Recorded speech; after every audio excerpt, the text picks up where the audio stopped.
विदेश नीति सम्बन्धी विशेष कार्यक्रममा यहाँहरू सबैलाई स्वागत छ। नेपालमा राजनीतिक स्थिरता र आर्थिक समृद्धिको बाटो सुरु भएको छ वा ढोका खुलेको छ भनिरहेका सन्दर्भमा साँच्चीकै नेपालमा राजनीतिक स्थिरता औपचारिक रूपमा सुरु भएको छ।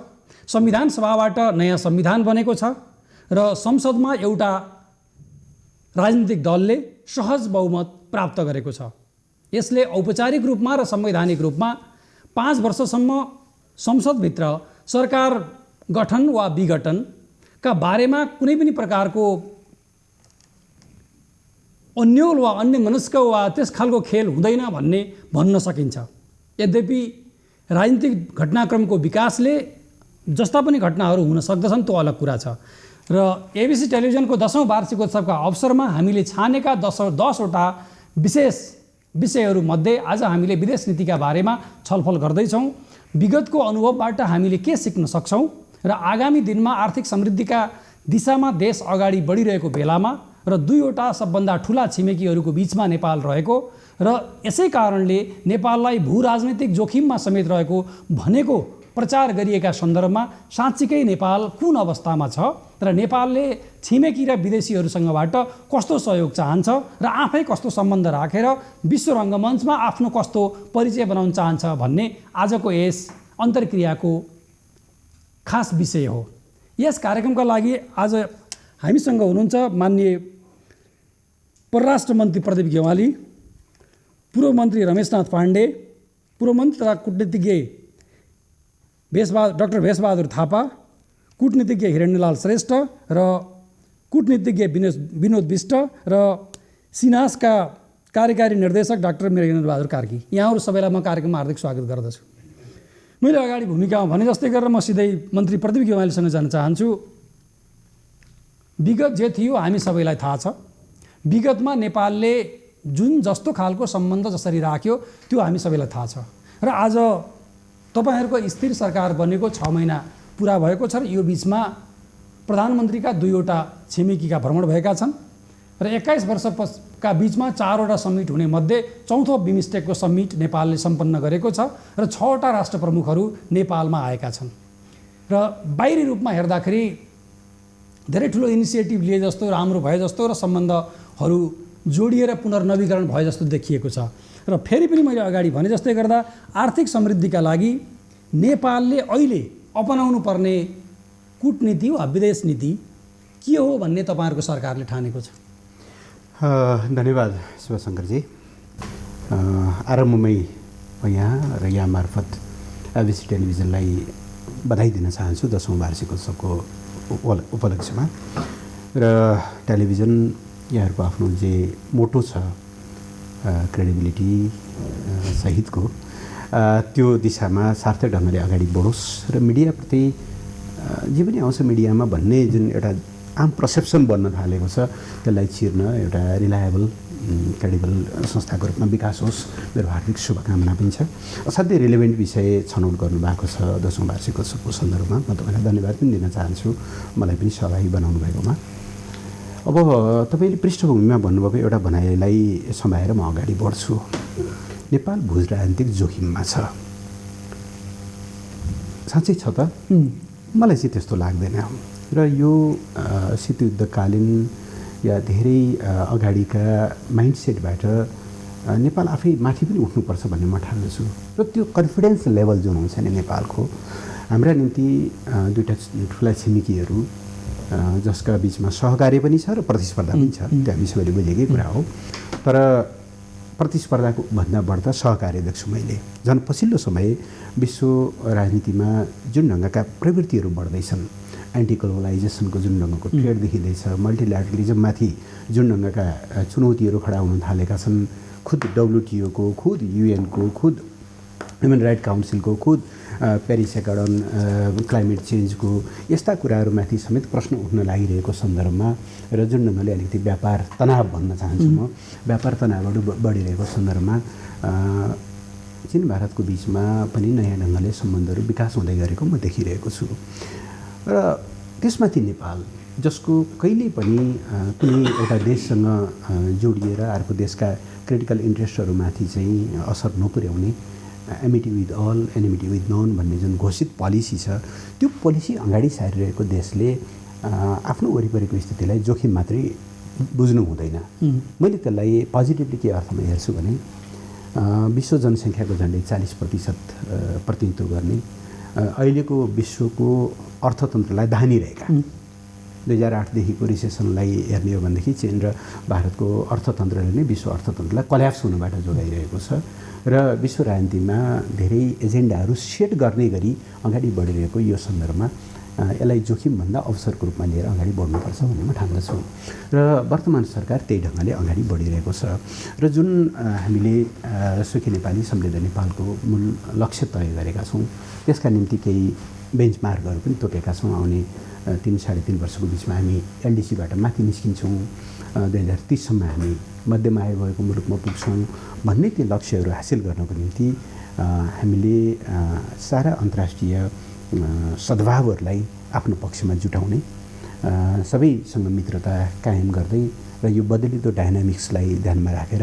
आफ्नो पोजिसनलाई बलियो बनाउने र मुख्यतया हाम्रो देशको आर्थिक विकास र समृद्धिलाई केन्द्रबिन्दुमा राखेर चाहिँ अगाडि बढ्ने हामीले नीतिहरू लिएर आएका छौँ। त्यस सन्दर्भमा हेर्दा मैले चाहिँ पछिल्लो 6 महिना नयाँ सरकार आइसकेपछिको हाम्रो बाह्य इन्गेजमेन्टमा केही महत्त्वपूर्ण उपलब्धिहरू पनि भएका छन्। हाम्रो छिमेक सम्बन्ध असल बनेको छ, एकदमै फ्रेस नै मैले तपाईँ मार्फत भन्न पाएँ। हिजो राति मात्रै हामीले लामो समयदेखि छलफल गर्दै ल्याएको चीनसँगको ट्रान्जिट ट्रान्सपोर्ट प्रोटोकललाई फाइनल गरेका छौँ, जसले अब हाम्रो निम्ति धेरै अवसरहरू कनेक्टिभिटीका हाम्रो ट्रान्जिट एक्सेसका निम्ति अवसरहरू पनि खुलिदिएको छ।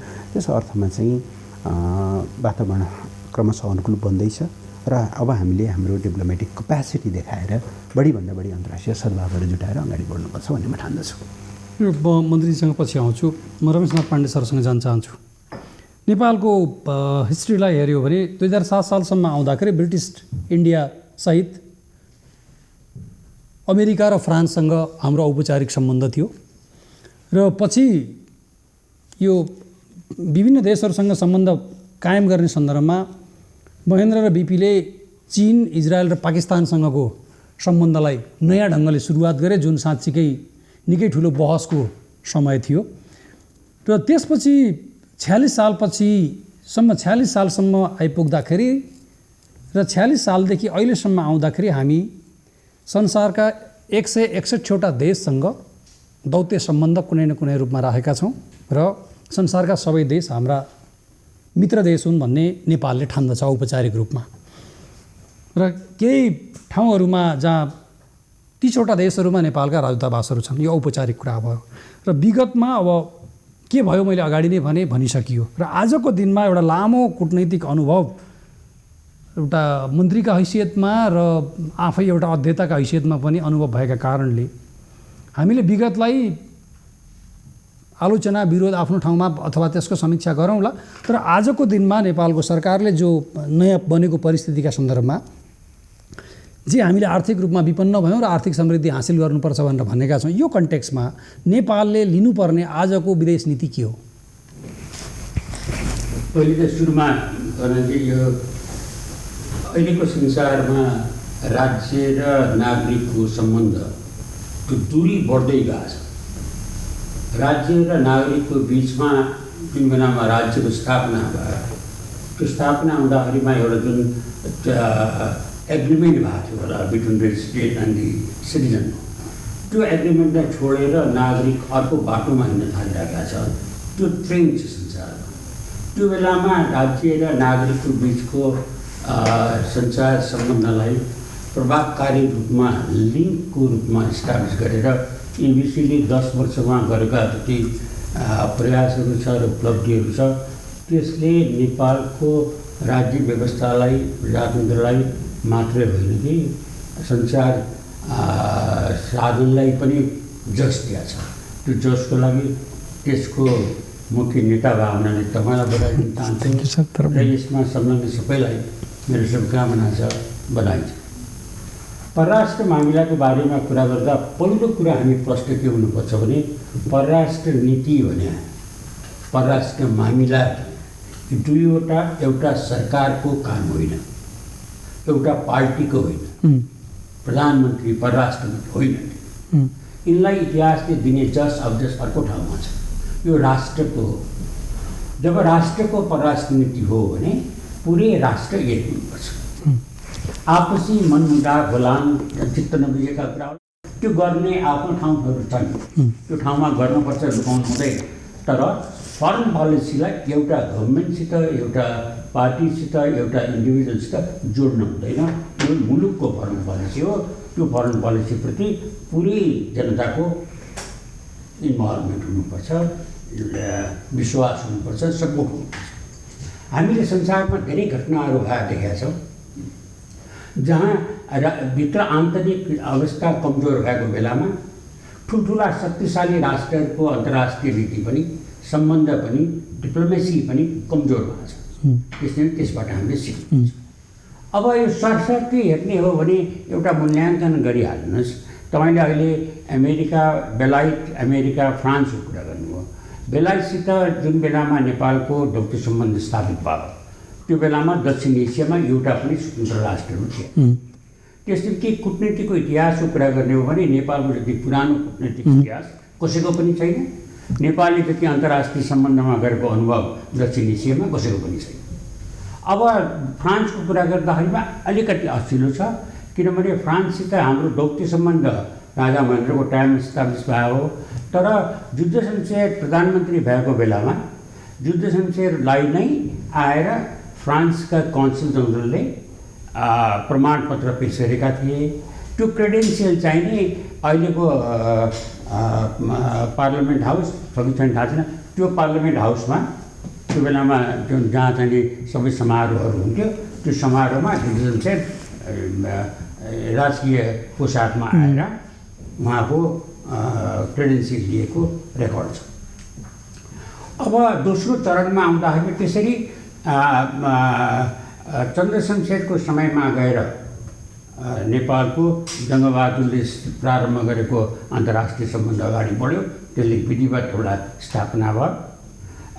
युद्ध शमशेरले त्यसलाई अलिकति अगाडि बढाएर वीर शमशेर फ्रान्ससँगको सम्बन्ध राखे। पद्म शमशेरले अमेरिकासितको दौत्य सम्बन्ध स्थापित गरे। अमेरिका हाम्रो कूटनैतिक सम्बन्ध भएको दोस्रो राष्ट्र भयो। भारत स्वतन्त्र त्यही बेलामा स्वतन्त्रता पाइसकेका थिएन, तर भारतले यो सेल्फ रुल पाइसकेका थियो। त्यो बेलामा पद्म शमशेरको निर्णयबाट भारतसँग दौत्य सम्बन्ध स्थापित भयो। मोहन शमशेरको टाइम आउँदाखेरि मोहन शमशेरले युनाइटेड नेसन्समा गएर नेपालको मेम्बरसिपको प्रयास गर्नुभयो, जसको विरुद्धमा तत्कालीन सोभियत युनियनको भिटो लागेपछि हामीले पाएनौँ। हामीले पुरा इतिहास हेर्दाखेरिमा यहाँनिर हाम्रो परराष्ट्र नीतिको छोटकरी इतिहास मैले यहाँ बताएँ। अब हाम्रो छिमेकीसँगको सम्बन्धको कुरा गर्दाखेरिमा हामीले सधैँ हेक्का राख्नुपर्ने कुरा के हो भने हिन्दुस्तान स्वतन्त्र हुनुभन्दा अगाडि नै त्यसको केही महिना अगाडि लर्ड माउन्टबेटन चाहिँ नि उसको गभर्नर त्यो बेलामा भारतका पहिलो प्रधानमन्त्रीको इन्टरनेसनल इमेज बिल्डअप गर्ने प्लान भयो। त्यस अन्तर्गत त्यस बेलामा अफ्रिका र एसियाबाट इन्डिपेन्डेन्ट भएका जति नयाँ मुलुकहरू छन् सबैको एउटा कन्फरेन्स दिल्लीमा बोलाइयो र हाम्रो नेपाल सरकारसँग भएको रेकर्ड अनुसार त्यो सम्मेलनमा चीनका प्रतिनिधिलाई पनि बोलाइयो, तिब्बतका प्रतिनिधिलाई पनि बोलाइयो। तिब्बतले आफ्नो झन्डामा, चीनले आफ्नो झन्डामा त्यो सम्मेलनमा भाग लिएको रेकर्ड छ। नेपाललाई त्यहाँ निम्ता गरिएन। सबै राष्ट्रहरूलाई बोलाइयो तर हामीलाई बोलाइएन। नबोलाएपछि त्यो बेलाको सरकारको भने मोहन शमशेरको सरकारको अङ्ग्रेजसँगको सम्बन्ध जुन थियो त्यो सम्बन्धलाई उनले प्रयोग गरे र लर्ड माउन्टबेटनले को भिटो लगाएर जवाहरलालजीलाई नेपाललाई बोलाउनलाई बाध्य तुल्याइयो। नेपालले पनि त्यसमा संलग्न भयो भन्दा नेपालको अन्तर्राष्ट्रिय सम्मेलनमा भारतको सँगको अलिकति चिसोपनको प्रारम्भ त्यहाँ हुने। अब यसलाई म टुङ्ग्यौँ यसो भनेर कि नेपालले जुन चाहिने अनुभव गरेका छ, जुन योगदान दिएको छ इन्टरनेसनल रिलेसन्समा, त्यसबाट हामीले गर्व गर्नुपर्छ र त्यसबाट सिकेर हाम्रा व्यवहारहरूमा परिपक्वता देखिनुपर्छ।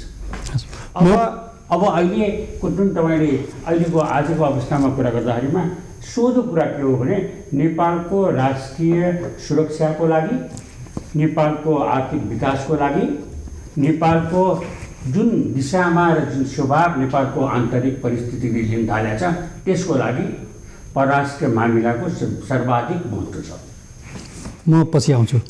म यी नर्मल दुईजना, एकजना बाहलवाला र एकजना पूर्व मन्त्री भइसकेको कुरा सुनिसक्दा र जुन विदेश नीति कस्तो के कसो भन्ने इतिहासको कुरा सम्झना हामीलाई भइसक्दाखेरि म डाक्टर भेषबहादुर थापासँग आउन चाहन्छु कि ठोस रूपमा भन्दा यहाँ नेपाल भारत प्रबुद्ध समूहको पनि एकजना नेता हुनुहुन्छ र अहिले यो भारतसँगको विशेष मामिलाका बारेमा पनि यहाँलाई प्रशस्त जानकारी छ। त्यस हिसाबले भन्यो भने आजको दिनमा, आजको परिवेशमा, विगतको अविस्मरण हामीले केही पनि नगरिकन वर्तमानमा भन्यो भने हामीले भारतसँगको सम्बन्ध कस्तो बनाउने चर्चा गरिराख्नु परेन। भारतसँगबाट हामीले के लिने र भारतलाई अब हामीले के दिने, डाक्टर साहबले के भन्न सक्नुहुन्छ? न यो पहिले त यहाँहरूलाई बधाई, लामो अवधिसम्म सञ्चारको माध्यमबाट समाजको विकासको लागि योगदान गरिराख्नु भएको छ, शुभकामना पनि। परराष्ट्र विदेश नीतिको बारेमा चर्चा गर्दाखेरि त्यो यसको दुईटा पाटो, एउटा बृहत विश्वव्यापी स्वरूप, अहिले जे भइरहेछ संसारमा गतिविधि, त्यो पुरानो जुन अर्डर भन्छ नि, पुरानो अर्डर पत्ता बोल्नु लागेको छ, नयाँ अर्डर बनिसकेको छैन, द्वन्द्व छ। मिडल इस्टमा अहिले भएको काली लाग्दो एउटा त्यहाँ परिस्थिति छ। त्यसले गर्दाखेरि चाहिँ नि अब two centres of global diplomacy, America र सोभियत रसियाको, त्यहाँबाट अहिले मल्टिपल सोर्स भइरहेछ। त्यो विविधताले गर्दाखेरि पनि नयाँ च्यानल चाहिँ आइरहेछ। हामीले विचार गर्दाखेरि के भने एउटा आफ्नो आन्तरिक पक्ष एउटा छ, विश्वव्यापी पक्ष अर्को छ। यो भएको दुईटैलाई चाहिँ अध्ययन गरेर what does Nepal fit, what does Nepal do to, अब अल्टिमेटली गएर त के भन्नुहुन्छ भने नेसनल इन्ट्रेस्ट भनेको त टेरिटरीको चाहिँ सुरक्षा, नागरिकको सुरक्षा, प्राकृतिक सम्पदाको चाहिँ प्रयोगबाट आर्थिक समृद्धि, मुख्य कुरा यो हो।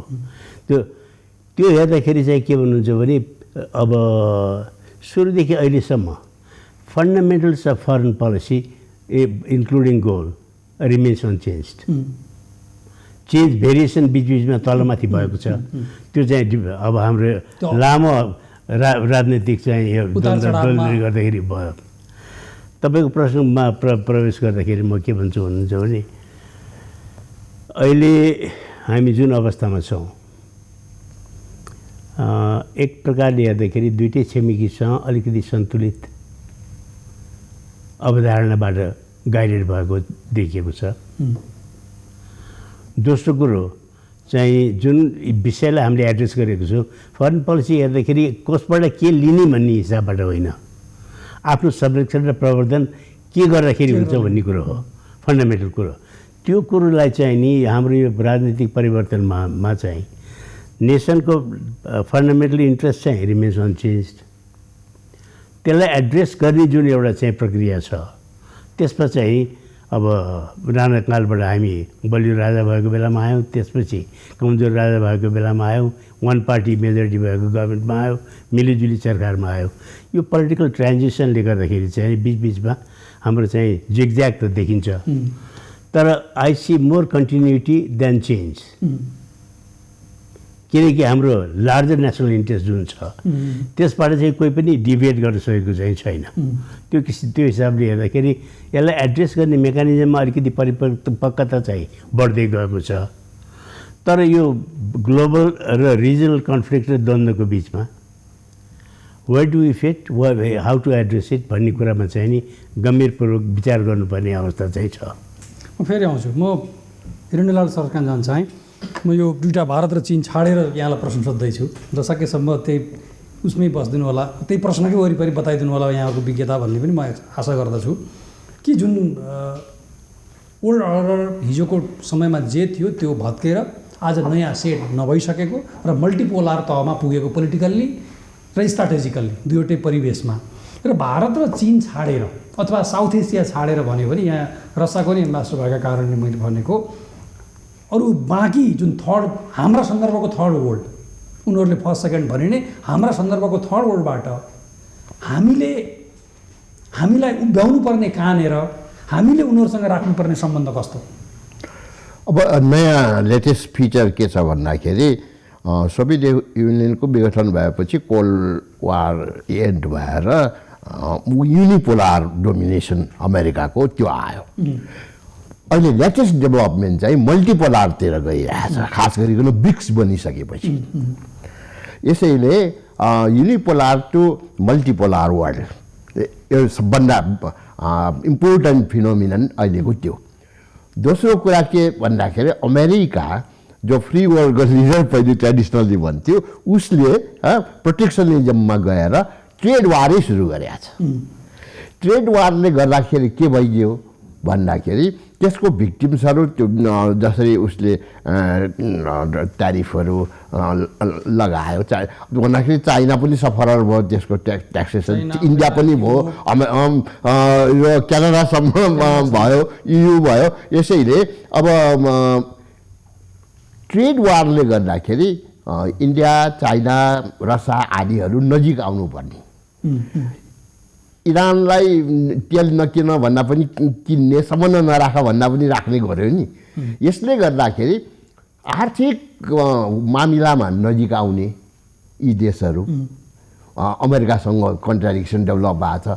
तर सामरिक कुरामा फेरि भारत अझै अमेरिकासँग लसिएकै छ। हिजो मात्र त्यहाँ रक्षा मन्त्री अमेरिकाको पुगे।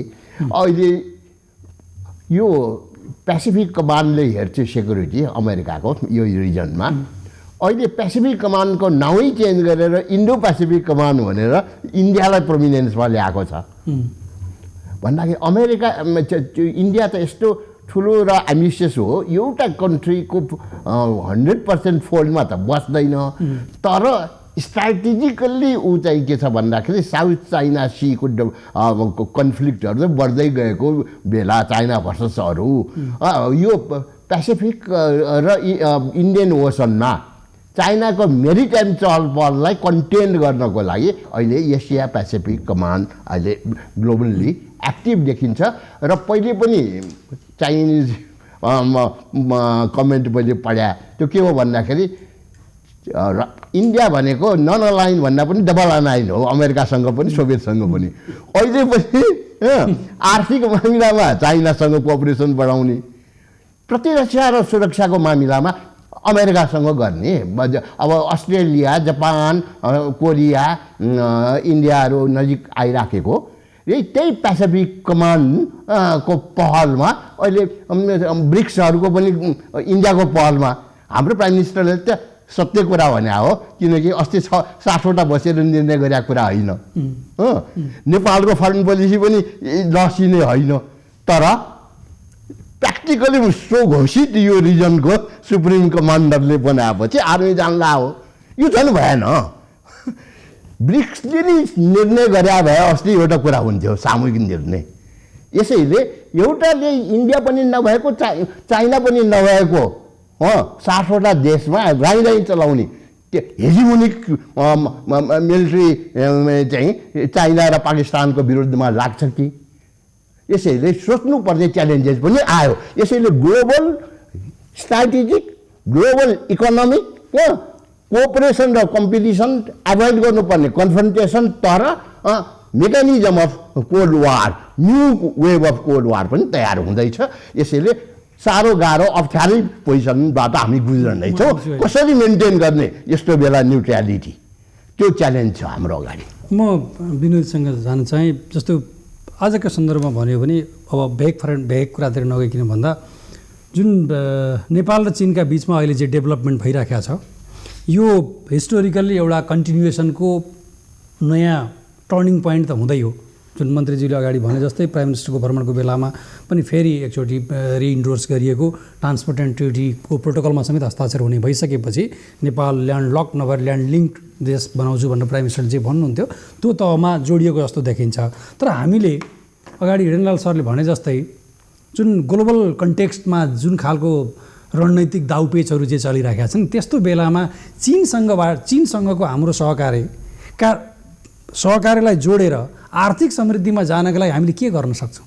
टेलिभिजनलाई बधाई छ 10 वर्ष कार्यक्रम चलाउनु भएमा। अब 1 मिनट म लिन्छु कि यो जुन यो विदेश नीतिको व्याख्या भयो यहाँ 2-3वटा।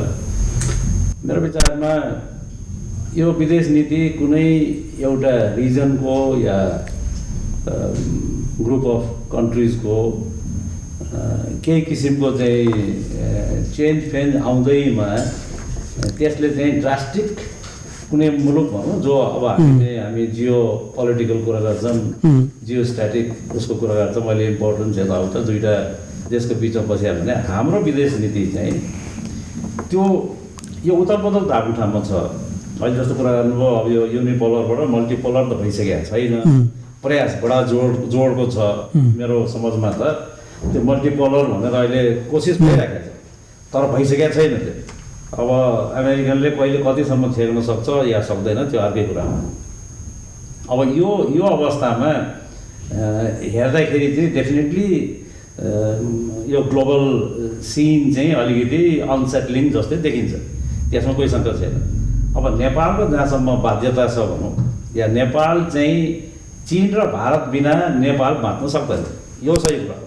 त्यो त छिमेकी नै भयो, छिमेकी भयो होइन। त्यो उनीहरूसँग जस्तो यहाँ धेरै अति नै क्रिटिसिजम पनि आयो, यो खालि नेपालले चाहिँ विदेश नीतिको कुरा गर्दाखेरि भारत र चीनको मात्रै कुरा गर्यो भन्नु अप्सन के त? जस्तो बाहिर जाने हो ठिकै छ, हामीले चाहिँ अर्को 5वटा मुलुकसँग गरौँ, अरू 10वटासँग गरौँ, 100वटासँग गरौँ, तर नेपालको राष्ट्रिय स्वार्थलाई जोगाउने या नेपालको राष्ट्रिय स्वार्थलाई प्रमोट गर्ने त्यो किसिमको कुरा गर्नलाई पनि के हामीलाई भारत चाहिएको छ कि चीन चाहिएको छ? नभए त हामी एक्लै त माथि गएर त जान सक्ने अवस्था छैन। हामीसँग भएको एउटै चाहिँ इन्डिपेन्डेन्ट भने के हो भने त्यो लिस्ट डेभलप्ड कन्ट्रिजको चाहिँ हामी मेम्बर हो, त्यति मात्र हो। यदि बङ्गालदेखि बाहिर निस्किने हो भनेदेखि अब यो अहिलेको चाहिँ त्यो आर्थिक समृद्धिको जुन छ त्यसबारेमा मैले अस्ति नै एउटा दुईवटा पनि लेखेका थिएँ। पहिलो कुरा त नेपालले हाम्रो आर्थिक समृद्धिको स्ट्यान्डर्ड के हो भनेर बोलाउनु पर्यो। के हो प्रस्पेरिटी भने कुन किसिमको प्रस्पेरिटी? जस्तो एकपल्ट भएको थियो नि यहाँ पहिला के अरे चाहिँ त्यो एसियन स्ट्यान्डर्डमा लाने कि एसियाली मापदण्डमा पुर्याउने कि अथवा के पुर्याउने भन्ने कुरा भएको थियो। त्यो पनि बडा चाहिँ त्यो चाहिँ धेरै ब्रड भयो। अहिले पनि मेरो विचारमा हाम्रो चाहिँ लक्ष्य अनुसार, हाम्रो क्यापासिटी अनुसार र हाम्रो स्रोत साधन अनुसार हामीले चाहिँ यो हाम्रो चाहिँ प्रस्पेरिटी भनेको के हो भनेर यदि वर्तमान सरकार र साझेदारहरूले त्यो कुराको अलिकति क्ल्यारिटी आइदियो भने जनतालाई पनि के हुने भयो भने अब हामी यो 5 वर्षमा या 10 वर्षमा या 15 वर्षमा हामी त्यहाँ जाने रहेछ नि त भनेपछि त्यो बाटो यस्तो छ, त्यो बाटो बिस्तार गरेर पुग्छौँ। अब समृद्धि भने भोलि नै सब कुछ हुने, सब चाहिँ खाना लाउन पाउनेदेखि लिएर चाहिँ घरबार साराका सारा भएर चाहिँ हामी चाहिँ एकदम चाहिँ अङ्ग्रेजको जस्तो हुने त्यो त होइन नि त। त्यो समृद्धि भन्ने कुरा गरे होइन। अब हामीले चाहिँ के भने गरिबी निवारणको समृद्धिको कुरा गरे हो कि अथवा सबसिस्टेन्सको समृद्धिको कुरा गरे हो कि भन्ने मेरो विचारमा त्यो गरेपछि त्यसैले गाइड गर्छ। अब विदेश नीति भने जब चाहिँ हाम्रो राष्ट्रिय स्वार्थलाई अगाडि बढाउनको लागि जब हामी गर्छौँ भन्छौँ, अब त्यसले के गाइड गर्ने भयो भने ल यो हाम्रो चाहिँ समृद्धि हामी यस्तो कुरा गर्दैछौँ, यो समृद्धिमा के पक्ष छ? सुरक्षाको पक्ष छ, आर्थिक पक्ष छ या सामाजिक पक्ष छ, कल्चरल पक्ष छ, के छ? मुख्यतः आज जुन आर्थिक नै सबभन्दा बढ्ता भनेको छ हेर्ने हो भने त्यो बेला त्यो पक्षलाई लिएर अहिले चीन चाहिँ सबभन्दा बढी सहयोग गर्न सक्ने अवस्थामा छ। उसको चाहिँ इकोनोमिक प्रावेश क्यापासिटी हो। त्यसले गर्दाखेरि चाहिँ हामीले चीनसँग चाहिँ जस्तो जहाँसम्म चाहिँ राजनीतिक र चाहिँ हाम्रो सम्बन्ध छ, अब यो भनौँ न इन्टरनेसनल रिलेसनको सम्बन्ध छ, त्यसमा त मेरो विचारमा खासै कुनै त्यति ठुलो लगाउला जस्तो लाग्दैन। तर अब आर्थिक पक्षमा जानको लागि अहिले कति क्रिटिसिजम सुनिन्छ भने अखबारदेखि लिएर सारा बिचमा कि नेपालले जस्तो बेल्ट एन्ड रोडको कुरा बेल्ट एन्ड रोड अन्तर्गत चाहिने जति पनि दिन तयार छ भने जति पनि फन्ड चाहिँ उसले चाहिँ एभाइलेबल गराइदिन्छ के हो त्यो। तर त्यो लिनको लागि नेपालले आजै मात्रै पढायो मैले अखबार, त्यो लिनको लागि नेपाल चाहिँ अहिलेसम्म त्यति तयारी भइसकेको छैन। के चिजमा लिने, कहाँ लिने, कसरी लिने जस्तो त्यो ट्रेनको पनि धेरैपल्ट कुरा हो नि त ट्रेन आउने भन्दाखेरि अब ट्रेनमा कस्तो हिसाबले लिने र त्यसलाई के बनाउने के गर्ने भन्ने सोच त चाहियो नि त अनि त्यसमा हाम्रो नेपालीले पनि के फाइदा लिन सक्छ त्यसमा चाहिँ फाइदा लिने कुरा आयो तर अब चीनसँग चाहिँ हामीले मेरो विचारमा यो डेट ट्र्यापको कुरा चाहिँ धेरै गरिराखेका छन् अब अहिले त्यो मलेसियाले माथि पछि 2वटा प्रोजेक्ट रद्द गर्यो स्क्रैप गर्यो अब श्रीलङ्कामा उ गर्न सकेन भयो अब त्यो कुरा चाहिँ के आयो भने चाइनालाई गाली गर्ने या चाइनाको तर्फबाट सोच्ने भन्दा पनि त्यो मुलुकको कमजोरी हो नि त त्यो मुलुकले ऋण लिँदाखेरि जस्तो हामी नै भनौँ न इन्डिभिजुअली गएर ब्याङ्कमा गएर ऋण लिन हाम्रो क्षमतै छैन 1 रुपियाँको क्षमता भएको मान्छेले 10 रुपियाँ लियो भने त हामी त डुबिहाल्छ नि यसो पनि डुब्छ उसो पनि डुब्छ भनेपछि हाम्रो तयारी चाहिँ राम्रो हुनु पऱ्यो के चिजमा लिने कसरी लिने कहिलेसम्म लिने अनि नेगोसिएसन भने त्यसमा हुने हो नि त उसले जति त्यो ह्यान्ड्स डाउन त होइन यो त ग्रान्ट त होइन त्यस कारण मेरो विचारमा मौका अति राम्रो छ अझै उहाँले पनि भन्नुभयो यो चाहिँ च्यालेन्जलाई हेर्ने कि अपर्च्युनिटीमा हेर्ने अपर्च्युनिटी नै हो यस्तो अपर्च्युनिटी सायद हामीले फेरि पाउँदैन नेपालले आफ्नो चाहिँ अब यहाँ त खुब चल्छ नि आजकल अस्मिता जोगाउने अस्मिता पनि जोगाउने र अलिक सम्पन्न पनि त्यो लडाइँ बरु सकिसक्यो अस्मिता जोगाउने भन्ने म पछि आउँछु मृगेन्द्रजी आजकल यो तपाईँहरूको नेपाल र एसियाली अनुसन्धान केन्द्रमा फरेन पोलिसी सम्बन्धी हुँदाखेरि के विषयमा तपाईँहरूले अध्ययन गर्नुहुन्छ आजकल नेपाल र एसियाली अनुसन्धान केन्द्र र फरेन पोलिसी र यसको रिसर्च 3टा पाटोलाई जोड्दाखेरि मैले आजकलको भनेको क्या जुन अहिले नयाँ परिवेश सुरु भयो नि नेपालमा कम्युनिस्ट सरकार गठन भएको यसको अनेक कोट अनकोटमा अनेक कुरा चलेको चीन र भारतसँग यस्तो भएको उस्तो भएको भन्दा हाम्रा चाहिँ यो थिङ्क ट्याङ्क उत्पादन गर्ने जस्ता यस्ता रिसर्च सेन्टरहरूले के अध्ययन गर्छन् भन्ने मलाई रुचि छ क्या निश्चित रूपमा म तपाईँसँग त्यही कुरा आउन चाहन्छु यहाँभन्दा पूर्व वक्ताहरूले म्याक्रो लेभलमा फरेन पोलिसीलाई हेर्नुभयो म करियर डिप्लोमेट पनि होइन म पोलिटिसियन पनि होइन म युनिभर्सिटीबाट आएको त्यो माथि नि समाजशास्त्रबाट आएको मैले हेर्दाखेरि 2-3वटा चरणमा नेपालको फरेन पोलिसीलाई हेर्छु एउटा 1950 भन्दा अगाडिको त्यसपछि राजाको पालाको र 1990 पछिको त्यो 3टा चरणमा हेर्दाखेरि एक किसिमको पिक्चर हामीले पाउँछौँ 1950 भन्दा अगाडि र 1950 टु 1990 सम्म आउँदाखेरि मोरलेस एक किसिमको जुन हामी डिक्टेरियल पोजिसनमा थियो र फरेन पोलिसी त्यहीँबाट डिक्टेट हुन्थ्यो भन्ने कुरा भयो र 1990 पछि 3टा संविधान हामीले पायौँ 3टा संविधानमा 1990 पछि आउँदाखेरि माननीय मन्त्रीज्यू पनि हुनुहुन्थ्यो 2007 को ड्राफ्ट कमिटीमा मैले समृद्धि के हो अघि सरहरूले कुरो उठ्यो समृद्धिलाई कन्स्टिट्युट गर्ने प्रोपर्टिज के हुन् त समृद्धि भनेको कोरा आर्थिक विकास हो या समृद्धि त्योभन्दा फरक पक्ष हो र नेपाली जनताले समृद्धिलाई कसरी डिफाइन गरेको छन् र त्यो रिफ्लेक्टिभ युनिट कहाँ छ त भनेर हेर्दा मैले संविधान भनेको काहीँ न काहीँ हामीलाई शासन गर्ने एउटा कानुनी दस्तावेज भन्दा हाम्रो इच्छा आकांक्षा र भविष्यलाई बोक्ने एउटा तपाईको डकुमेन्ट हो आधारशिला हो त्यसलाई हेर्दाखेरि 1990 को कन्स्टिट्युसनमा सिटिजन भन्ने नोसन जम्मा 0.12% मात्रै तपाईको आउँछ त्यो आएर 30 तपाईको 0.9 मा आउँछ 2007 मा सिटिजन भन्ने र त्यो बढेर गएर 0.17% मा जान्छ भन्दा नागरिकको अधिकारको कुरामा 1990 र 2015 को संविधानमा बढी 2015 को संविधान उदार छ त्यस्तै गएर तपाईले डेभलपमेन्ट भन्ने नोसनलाई कतिचोटी इन्क्लुड भएको छ भनेर हेर्नुहोस् त्यो हेर्ने हो भने 0.5% तपाईको 1990 मा र त्यो आउँदाखेरि 0.12% चाहिँ आएर अहिले आउँछ यो 2015 को मा यो एकदम इन्क्रिजिङ अर्डरमा छ र तपाईको economic development with individual rights, freedom र ड्युटी सहित इन्ट्रेस्टिङ के छ भने मन्त्रीज्यूहरूले ड्राफ्ट गर्नुभएको कन्स्टिट्युसनमा चाहिँ कलेक्टिभ र राइट्स भन्ने कुरो चाहिँ बढी आएको छ मैले हेर्दा त्यो डेटाबेसमा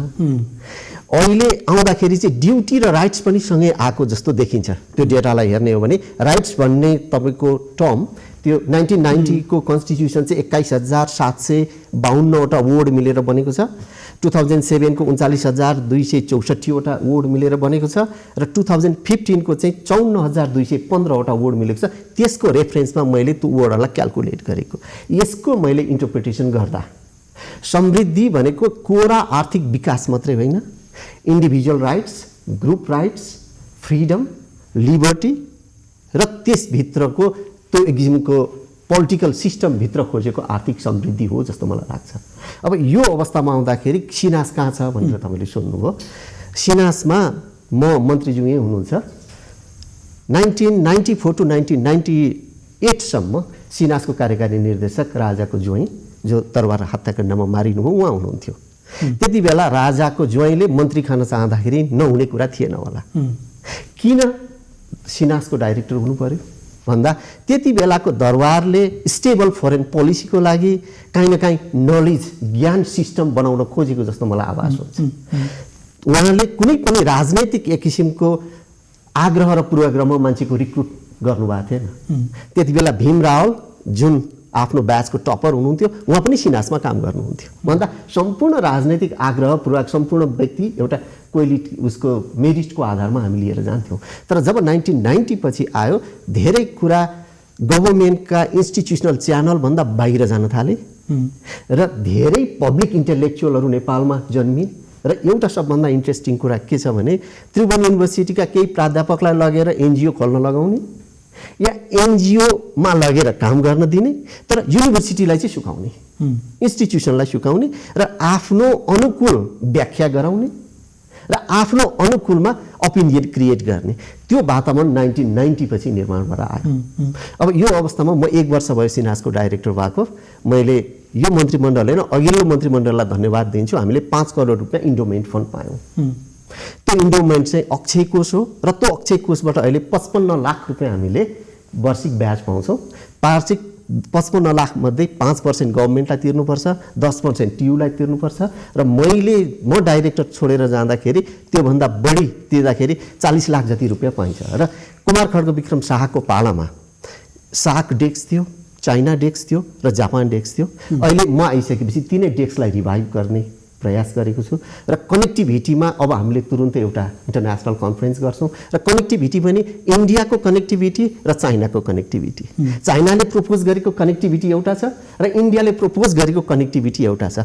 त्यो अवस्थामा पूर्ववक्ता रेणुलाल श्रेष्ठज्यूले भन्नुभयो जस्तो अब हाम्रो पोजिसन कहाँ हुन्छ, हामी को हौँ, हामी नेपाल कहाँ छ भन्ने कुरा गर्दा मैले काहीँ न काहीँ हामी सबैले स्वीकारेको संविधान र संविधानका प्रावधानलाई टिकेर जाने हो भने आर्थिक समृद्धिलाई खोज्दा एक किसिमको जुन अघि नै मैले यहाँहरूलाई भने मैले अनुरोध गरेँ individual rights, collective rights, democratic position सहितको लिबर्टी र फ्रिडम सहित प्लस ड्युटी पनि।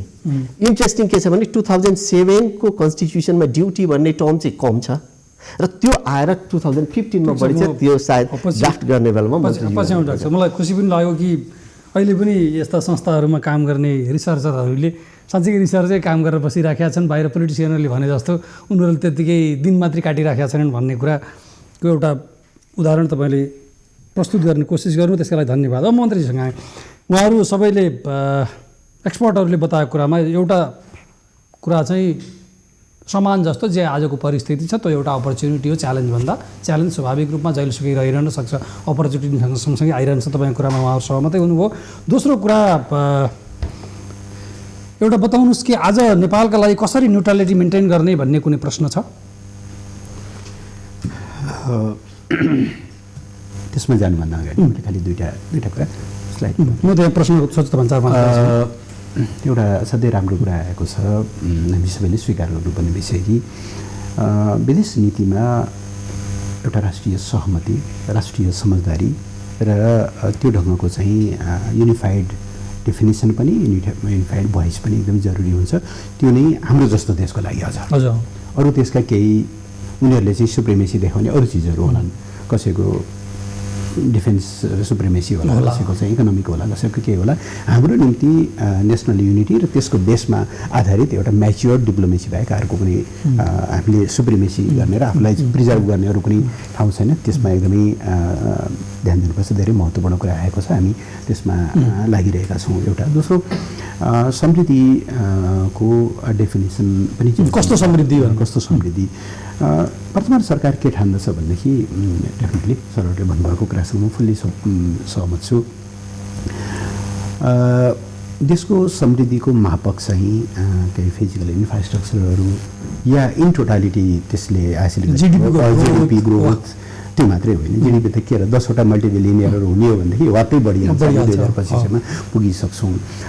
के इन्डिकेटरहरू छन् जस्तो उदाहरणको निम्ति हामी कस्तो खालको शिक्षामा नागरिकहरूको सहज पहुँच छ कि छैन र त्यो क्वालिटी शिक्षा छ कि छैन। स्वास्थ्य अब काललाई त जित्न सकिँदैन, तर अकालमा बढ्नुपर्ने अवस्थाबाट हामीले नागरिकलाई एस्योर्ड गर्न सकेका छौँ कि छैन। स्वच्छ खानेपानीका कुराहरू र सबभन्दा ठुलो कुरा अवसर र अधिकारमा समानता र सबैको एउटा डिग्निफाइड लाइफ। त्यो डिग्निफाइड हुनुको निम्ति एकदमै लाइफस्टाइल नै चाहिन्छ भन्ने छैन, तर हरेकले त्यो एउटा सम्मानजनक स्थान पाओस् समाजमा, यो कुरा सहितको समृद्धि हामीले भनेका हौँ। र त्यसका निम्ति केही बेन्चमार्क मैले अघि पनि बताएँ।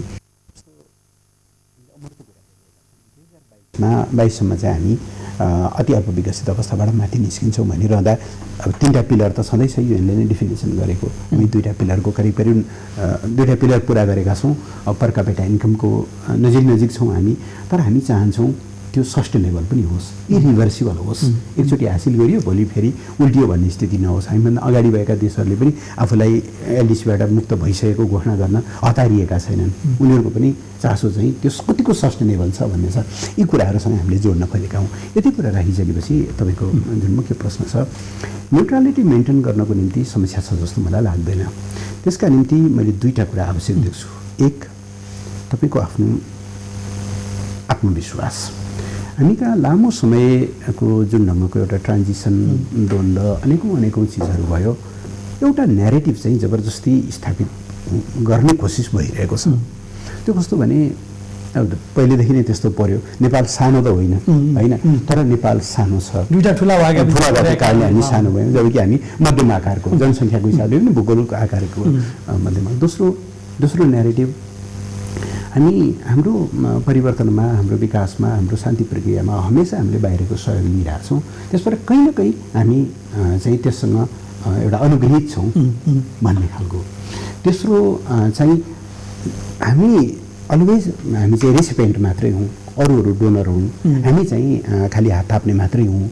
यी सबै कुरा भएको हुनाले कहीँ न कहीँ हाम्रो सभरेन्टी चाहिँ फुल्ली एक्सर्साइज गर्न नसकिने खालको हो कि। एकजना प्रबुद्ध व्यक्तिले भन्नुभयो, म नाम लिन चाहन्न, हाम्रो देशलाई साँच्चै सोभरेन भन्न चाहिँ मिल्दैन होला, इट इज ट्रिटी रेस्ट्रिक्टेड चाहिँ देश हो भनेर पनि उहाँले भन्नुभयो। यस्ता खालका केही डेफिनेसनहरू या न्यारेटिभहरू साबित गर्ने कुरा हो। यो कुराहरूलाई चेन्ज गर्नु जरुरी छ। र एउटा सेल्फ कन्फिडेन्स, किन हामी स्वतन्त्र हौँ, हाम्रा आफ्ना स्वतन्त्र निर्णय हामी आफै गर्न सक्छौँ भन्ने कुराको आत्मविश्वास नहुँदा तपाईँ कुनै पनि निर्णय गर्दाखेरि धुकसुक गर्नुपर्ने जरुरी छैन। एक। दोस्रो, हाम्रा कोर नेसनल इन्ट्रेस्टहरू के हुन् त्यसलाई चाहिँ राम्रोसँग आइडेन्टिफाई गर्ने। त्यसो गरेर हाम्रा मित्रहरूलाई आश्वस्त तुल्याउने कि हाम्रो विदेश नीतिको कुल सुरु भनेको राष्ट्रिय हितको संरक्षण मात्रै हो। जबसम्म हाम्रो आधारभूत राष्ट्रिय हितमा आघात पुग्दैन, हामी तपाईँहरूका कुनै पनि चाहिँ सरोकारहरूप्रति हामी बेखबर अथवा असंवेदनशील रहँदैनौँ। हाम्रो राष्ट्रिय हितलाई ध्यानमा राख्छौँ। हामी तपाईँहरूको कुनै पनि अहितको बलो चिताउँदैनौँ। हामी हाम्रो भूमिलाई कसैको विरुद्ध प्रयोग गर्दैनौँ। हामी कसैको स्ट्राटेजिक अलाइनको उम्मिँदैनौँ भन्ने कुराको विश्वास हामीले चाहिँ दिलाउन सक्ने कुरा। अब कहिलेकाहीँ कस्तो हुन्छ भने तपाईँले विश्वास दिलाउँदै पनि एउटा बायस्ड माइन्डसेट छ भनेदेखि बेग्लै कुरा हुन्छ, पत्याइदिनेले पत्याइदिनु होइन, त्यो आफ्नो कुरा त होइन भनेदेखि यी 2टा कुरामा हामी आफ्नो कन्फिडेन्स लेभल बढाउने र चाहिँ। तेस्रो, इन द मेन टाइम चाहिँ एउटा चाहिँ भन्नुपर्ने हुन्छ, जबसम्म तपाईँ अहिलेको सन्दर्भमा भन्ने हो भने आर्थिक रूपले सबल हुन सक्नुहुन्न नि, तबसम्म चाहिँ कयौँ ठाउँमा तपाईँ शङ्काको घेराभित्र, कयौँ ठाउँमा तपाईँले चाहिँ अन्नेसेसरी कम्प्रोमाइज गर्नुपर्ने खण्डखातिरहरू आउँदो रहेछन्। त्यस भएर हाम्रो त्यो भनौँ न, हाम्रो पोलिसीको चाहिँ एउटा वेटेज बढाउनुको लागि पनि हामीले चाहिँ छिटोभन्दा छिटो आर्थिक विकास र समृद्धि। त्यो प्रश्न पनि मैले सोध्न चाहन्छु कि मैले सोधेको मलाई सामान्यतया म आफैलाई पनि लाग्दा आजको दिनमा नेपालले न्युट्रलिटी जोगाउने नजोगाउने भन्ने प्रश्न सम्भवतः अब नहोला भन्ने म ठान्छु एक। र दोस्रो त्यसैमा भन्दा जुन आर्थिक समृद्धि भनेको कारणले र दुईवटा छिमेकी सबभन्दा ठुला छिमेकी जसबाट हामीले सहयोग लिनुपर्ने उनीहरूसँग सबभन्दा सुमधुर राम्रो सम्बन्ध भएको र अवसरका हिसाबले भन्यो भने संसारका ब्राजिल जस्ता ठुला देशहरू खोजेर 7 समुद्र पारी नगइकन यी आडा उपलब्ध भएको सम्भावना पनि भएको कारणले हामीले अब चीन र भारतसँग हामीले देशले तोकेको सुखी नेपाली समृद्ध नेपाल भनेको आर्थिक इन्फ्रास्ट्रक्चर भनेको बेल्ट एन्ड रोडका कुरामा हामीले साइन गरेको र हिजो मात्र फाइनल भएको प्रोटोकलका आधारमा मात्र भन्यो भने पनि र अस्ति भर्खर मोदी आउँदाखेरि फेरि अर्को एउटा प्रोटोकल एउटा उसमा हस्ताक्षर भएको कारणले भन्यो भने चीन र भारतसँग हामीले अहिले नेपालको आर्थिक समृद्धिलाई सघाउ पुर्याउने के परियोजना र आयोजना सञ्चालन गर्दैछौँ? अब एकदमै राम्रो कुरा गर्नुभयो। हामीसँग 3 लेभलको स्थिति छ। एउटा केही पुराना पहिलेदेखि हामीले गर्दै आएका जस्तो भारतसँगको कुरा गर्ने हो भनेदेखि औडाकी रोड छ, निकै महत्त्वपूर्ण हो, जसलाई चाहिँ कम्प्लिट गर्न सक्दाखेरि खास गरेर कोर तराईको जीवनमा त्यसले ठुलो परिवर्तन ल्याउन सक्छ। अब अनफर्चुनेटली साह्रै स्लो भएको छ होइन। त्यसबाहेक अब 2टा ठुला परियोजनाहरू हामीले गरिरहेका छौँ, अरुण र अपर कर्णाली लगायतका विभिन्न पुराना योजनाहरू छन्, तर तिनीहरूको गति सोचे जस्तो तीव्र भइरहेको छैन। अहिले हामीले रिभ्यू गर्दै त्यसलाई तीव्रता दिने कुराहरू गरिरहेका छौँ भनेदेखि पछिल्लो समय भारतसँग हामीले गरेका 3टा नयाँ ओपन अप गरेका 3टा नयाँ क्षेत्रहरू, एउटा रक्सौल काठमाडौँ रेल जसको एमओयूमा अस्ति हामीले हस्ताक्षर गऱ्यौँ, त्यसको इन्जिनियरिङ र ट्राफिक सर्वेको बारेमा। दोस्रो चाहिँ इनल्यान्ड वाटरवेज हामीले, किनभने भारतको गङ्गा नदीमा बर्खामा भन्यो भने 80%, हिउँमा भन्यो भने 60% चाहिँ त्यसको कन्ट्रिब्युसन नेपालका नदीहरूले गर्छन्। त्यस कारणले कहीँ न कहीँ हाम्रो हक लाग्छ भनौँ न। त्यो स्थितिबाट हामी चाहिँ कलकत्तासम्म पुग्न सक्यौँ, अहिलेसम्म पुग्न सक्यौँ भनेदेखि हाम्रो अहिलेको एक्जिस्टिङ ट्रान्सपोर्टेसन कस्टमा चाहिँ सिग्निफिकेन्टली हामीले कम गर्न सक्छौँ, 2/3 घटाउन सक्छौँ। त्यसको ओपन अप गर्ने कुराहरू। र तेस्रो भनेको चाहिँ कृषिमा साझेदारी। भारतले कृषिको क्षेत्रमा निकै ठुलो विकास गरेको छ, त्यसबाट हामी सिक्न चाहन्छौँ। क्लाइमेट पनि उस्तै उस्तै हुनाले धेरै कुराहरू सिक्न सकिएला। चीनसँग हामीले 2016मा चाहिँ BRI-मा हामी जोडियौँ। अहिलेसम्म हामीले त्यसको BRI अन्तर्गतका प्रोजेक्टहरू फाइनल चाहिँ गरेका छैनौँ, तर हालै मात्र हामीले चाहिँ करिब 12वटा जति प्राथमिकता प्राप्त योजनाहरू नेपालको टपमोस्ट प्रायोरिटीमा रहेका रेलवे, सडक, जलविद्युत, ट्रान्समिसन, टेक्निकल एजुकेसन लगायतका योजनाहरूको चाहिँ छनौट गरेर उहाँहरूलाई सेयर गरेका छौँ। सम्भवतः हामी त्यसको फन्डिङ मोडालिटीको बारेमा जान्छौँ होला। त्यसबाहेक केही पूर्ववर्ती सरकारहरूले भनेका तर फाइनल नभएका केही योजनाहरू छन्। उदाहरणको निम्ति बढी गण्डकी या वेस्ट सेती, जसको चाहिँ अलिकति त्यसमा जिगज्याग जस्तो 21 वर्ष। हजुर। अब कनेक्टिभिटी अघि मृणाल सरले भन्नुभएको थियो, वास्तवमा धेरै महत्त्वपूर्ण कुरा नेपालको निम्ति। नेपाल जस्तो भूपरिवेष्टित र आफ्नै देशभित्र पनि जस्तो खालको टोपोग्राफीभित्र हामी बाँचिरहेका छौँ, हाम्रो निम्ति कनेक्टिभिटी धेरै महत्त्वपूर्ण कुरा हो। जबसम्म हामी वेल कनेक्टेड हुन सक्दैनौँ छिमेक र बियोन्ड छिमेक, तबसम्म चाहिँ हामीले हाम्रो विकासलाई अगाडि बढाउन सक्दैनौँ। त्यसबाट अहिले हामी 3टा नेटवर्कभित्र छौँ भनौँ न कनेक्टिभिटीको। एउटा BRI अन्तर्गत जसलाई हामीले अब कङ्क्रिट फर्म दिन्छौँ। दोस्रो बङ्गलादेश, भारत, भुटान र नेपाल जोडिएको BBIN फ्रेमवर्क, जसमा भेहिकल एग्रिमेन्टबाट चाहिँ अहिले भुटान अलिकति पछाडि हटेको अवस्था छ, हामी कम्पिट गर्न सक्दैनौँ भनेर। त्यसो हुँदा BIN मात्रै होला। र तेस्रो हालै बिमस्टेकमा हामीले गरेको चाहिँ त्यो अहिले ADB-ले त्यसको अध्ययन गरिरहेछ, सम्भवतः सेप्टेम्बरभरिमा सकिएला। त्यसमा 166-67वटा परियोजनाहरू छन्, 7वटा देशलाई कनेक्ट गर्ने खालका। त्यो परियोजना, यी 3टा परियोजना मार्फत हामी पूर्वतिर भन्यो भनेदेखि प्रशान्त महासागरसम्म या बङ्गालको खाडीभन्दा परसम्म, उत्तरतिर भन्यो भने चीनको भित्रसम्म र चाहिँ दक्षिणतिर भारतको सबै पोर्टहरूमा जान सक्ने गरी यी फ्रेमवर्कहरूलाई अब एकदमै जोड दिन जरुरी छ। अहिले यी 3टै कनेक्टिभिटी नेटवर्कमा हामीले काम गरिरहेछौँ। रमेशनाथ सर, मन्त्रीज्यूले भनेको जुन नेपालको प्रायोरिटी अहिले उहाँहरूले काम गरेका कुरामा यहाँको टिप्पणी के छ? मुख्य कुरा चाहिँ क्लियर हामी के भन्नु पऱ्यो भने चाहिँ जतिसुकै लामो योजनाहरू बनाएको योजनाहरूको कन्टिन्युएसन महत्त्वपूर्ण हुन्छ। फरेन पोलिसीमा, इन्टरनेसनल रिलेसन्समा, बाइलाटरल रिलेसन्समा एउटा कमिटमेन्ट गरेपछि, एउटा एग्रिमेन्ट भएपछि त्यसको कन्टिन्युएसन भएन भने त्यसकै मान्यता। त्यसैले अहिले हामी विचार गर्नुपर्ने कुरा के भने नम्बर 1 इन्डिया र चाइनासँग अहिले नेपालको सम्बन्ध के अवस्थामा छ। नम्बर 2 त्यही बताउनु नेपाल र इन्डिया, नेपाल र चाइनाको अवस्था के छ यहाँले हेर्दा? अब हामीले गर्ने कि तेस्रो चाहिँ के हो भने नेपालको एजेन्डा के हुनुपर्ने भन्दा यो 3वटा प्रश्नको जवाब दिँदाखेरिमा तपाईँले अहिले उठाएको कुरा सबैले आउँछ जस्तो लाग्छ मलाई। पहिलो कुरा के भने यो ढाँट्ने काम नगरौँ। ढाँटियो अहिले कहीँ होइन, म त्यसो नभनौँ, ढाँट्ने काम नगरौँ। वास्तविक स्थिति के हो त भन्दाखेरि नेपालको इन्डिया र भारत र चीन दुईटैसँगको सम्बन्धमा विश्वासको कमी छ, पत्या छैन। उदाहरणको लागि अहिले कि पहिला? होइन, हामी आजको कुरा आज। उदाहरणको लागि कुरा गर्दाखेरिमा प्रधानमन्त्री ओलीजी भारत भ्रमण गएर आएपछिको आउटकम के हो त भन्दा उहाँले के भन्नुभयो सार्वजनिक रूपमा भने भारत र नेपालको बिचमा जति सम्झौताहरू भएको थियो, जति सहमतिहरू भएको थियो, जति समझदारीहरू भएको थियो, त्यसको कार्यान्वयन गर्ने निर्णय भएको छ।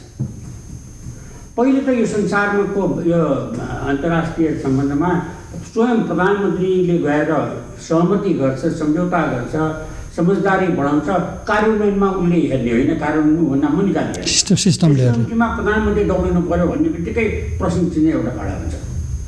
अब एउटा नेपाल कम्युनिस्ट पार्टी जसको सरकार छ नेपालमा, त्यो एउटा विचित्रको पार्टी छ जसमा दुईवटा त अध्यक्ष नै छन्। एउटा अध्यक्ष गएर त्यो गरेर आउनुभयो, सफलतापूर्वक आउनुभयो, अर्को अध्यक्ष फेरि जानुभएको छ र उहाँले गएर के भन्नुभएको छ, उहाँको एजेन्डा के हो त भन्दा भारतसित भएका सन्धि सम्झौताहरू, सहमतिहरू, समझदारीहरूको कार्यान्वयनमा समस्या छ। म भारतलाई गएर झकझकाउँछु, आइ एम कोटिङ हिम, झकझकाउँछु भारतलाई गएर कि त्यो चाहिँ नि कार्यान्वयन गर भन्दा भएका सहमतिहरू, समझदारीहरू कार्यान्वयन नहुने अवस्था किन आउँछ भन्दा पत्याहरूको कमी हो। अब चीनप्रति तपाईँ जानुभयो भने धेरै लामो व्याख्या गर्नुपर्ने आवश्यकता पर्दैन।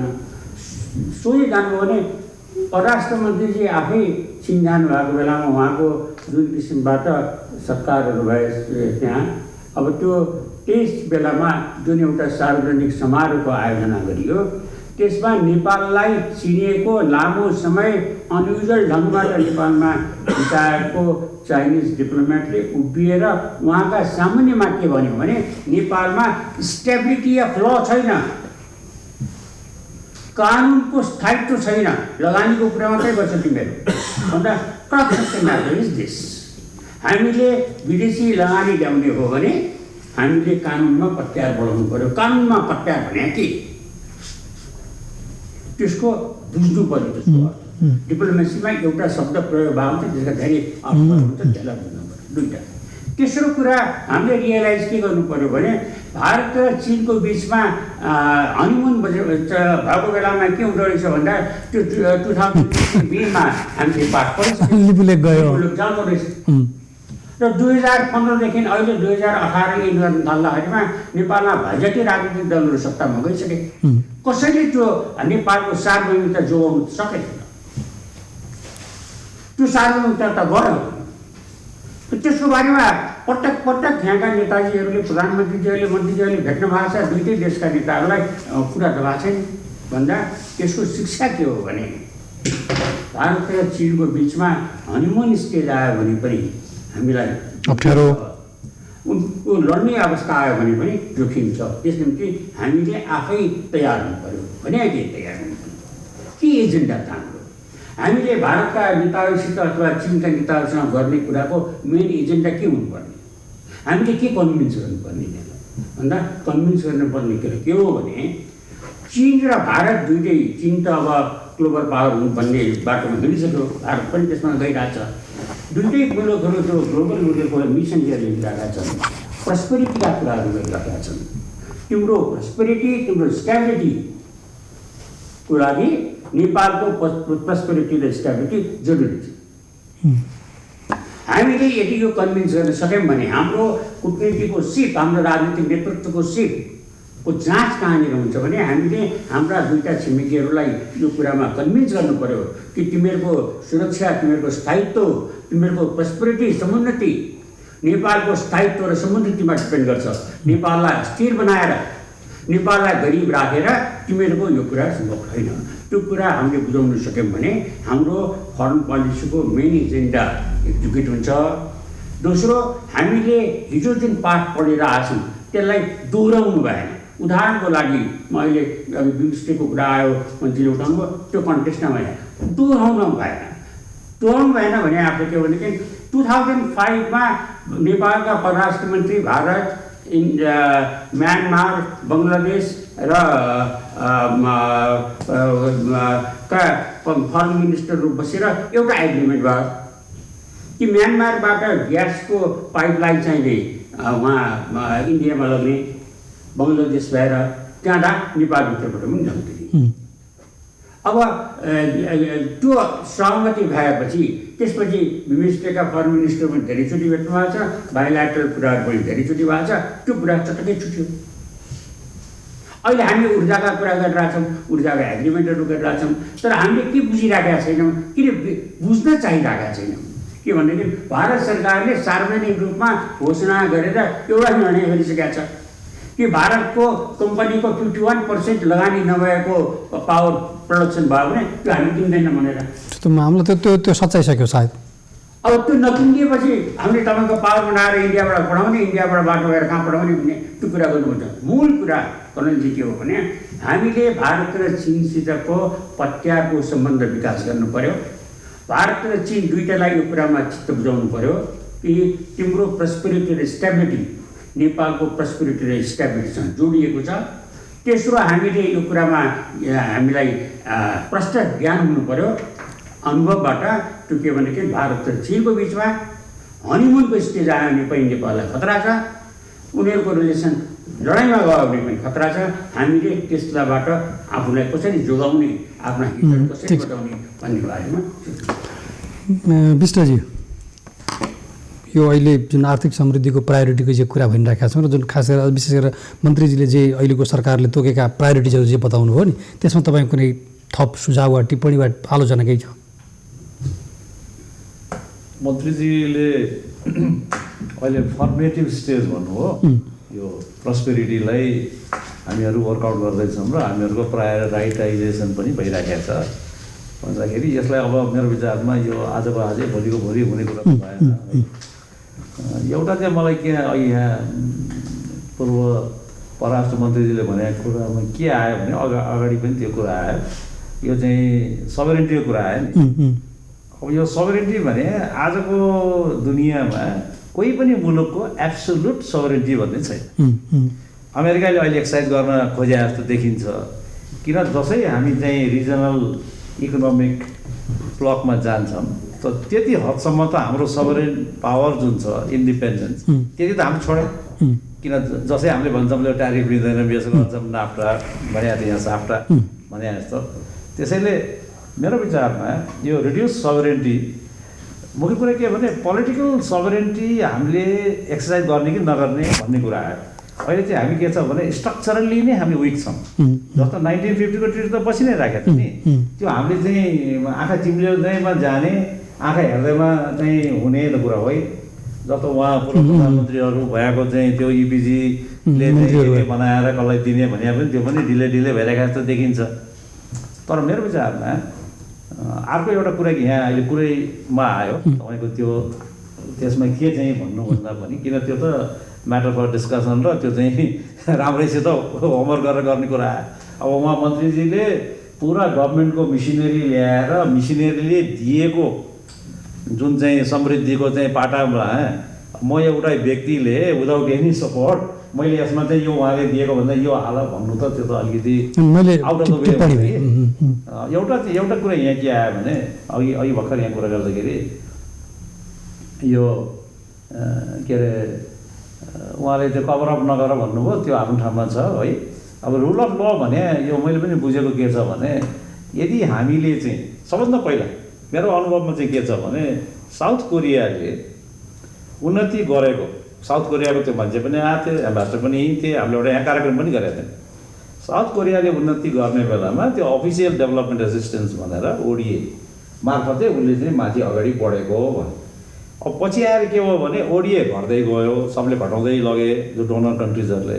र त्यो आएर केमा आयो एफडिआईमा आयो अब एफडिआई फरेन डाइरेक्ट इन्भेस्टमेन्ट अब क्वेसन के छ भने हामी दङ्ग पर एफडिआई लिने कि अथवा त्यो एफडिआई त हामीले त लिनै सक्दैनौँ एकातिर भारत एकातिर चीन अब यो ट्रान्सनेसनल कर्पोरेसन्सहरूले आफ्नो इन्भेस्टमेन्ट कहाँ लगाएर राख्छ न हामीसँग मार्केट छ न हामीसँग चाहिँ त्यो किसिमको अलिकति स्किल्ड म्यान पावर छ अनि अनि अनि के किन आउँछ त नेपालमा एफडिआई अहिले चाहिँ के भयो भने यो मार्केट खोज्ने कन्टेक्स्टमा जस्तो अहिले यो हाम्रो 51% नभएमा चिनले लिन्न के गर्न भन्ने सायद यतैतिर गएर 2+1 को थ्योरी पनि निस्किया हो कि त्यो चाहिँ बनाइएको थ्योरी होला त्यसमा हिसाब त कसैले बनाइयो कसैको लागि भन्न त भनियो भनेर होइन त्यहाँ त आई विटनेस एउटा उसकै पत्रकारको हिसाबले म आफै छु त्यहाँ होइन सिङ्गवा युनिभर्सिटीको मान्छेले के भन्थे भने प्रोफेसर डी नाथे त्यो एउटा कार्यक्रममा हामी पनि त्यहाँ हुनु पुग्यौँ त्यहाँ हुँदाखेरि उनी के भन्थे भने आई डोन्ट लाइक इट भने 2+1 लाई है यो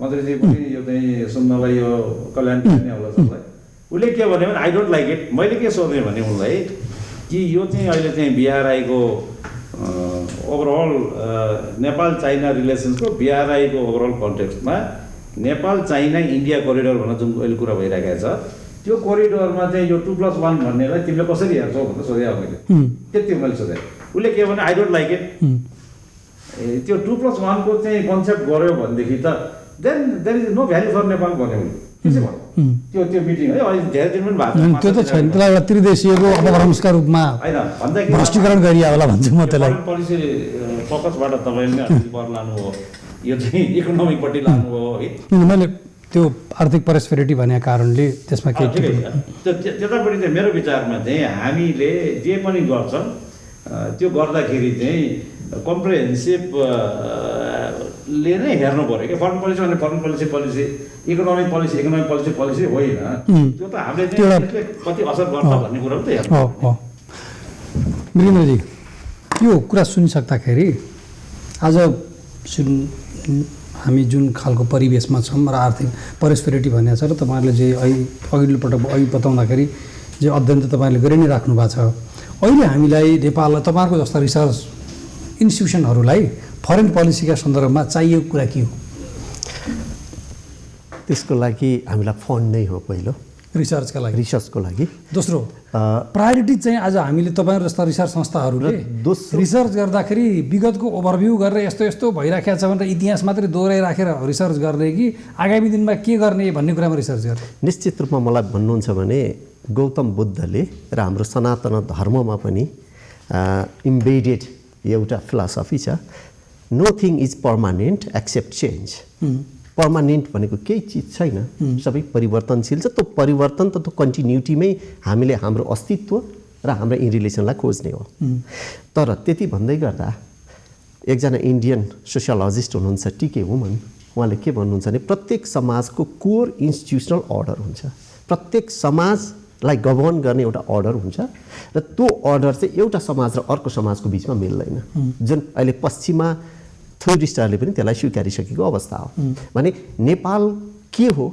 नेपाली को हौँ र नेपालको अहिलेको मोडर्न परराष्ट्र नीति कसरी निर्माण भयो र हामीले हाम्रो इतिहास परम्परा र हाम्रो कोर इन्स्टिट्युसनल अर्डरसँग त्यो परराष्ट्र नीतिलाई ब्लेन्ड गर्न सकेको छौँ कि छैनौँ यदि त्यो खालको जिम्मेवारी त्रिभुवन विश्वविद्यालय र सिनास जस्तो संस्थाले यदि पाउने हो भने हामी त्यसमा काम गर्न तयार छौँ र मैले यहाँ हेर्दाखेरि मन्त्रीज्यूले र अघि बेसवार थापाज्यूले पनि भन्नुभयो अहिले ब्यालेन्स जस्तो देखिएको छ भन्नुभयो तर मलाई के लाग्छ भने नेपालको परराष्ट्र नीति काहीँ न काहीँ रियाक्टिभ परराष्ट्र नीति छ कसैले केही दिन्छ त्यसको आधारमा हामीले ओपिनियन बनाउँछौँ हामी आफ्नो मौलिक परराष्ट्र नीति बनाउन सकेको अवस्था छैन यदि मलाई सोध्नुहुन्छ भने नेपालको राज्यको एक किसिमको भनौँ न स्टेट फर्मेसन भन्ने शब्द त म त्यति रुचाउँदिनँ किनभने यो एकदमै पश्चिमा शब्द भयो हामी पश्चिमा शब्द इभन चार्ल्स टिली जसले स्टेट फर्मेसन भन्ने शब्द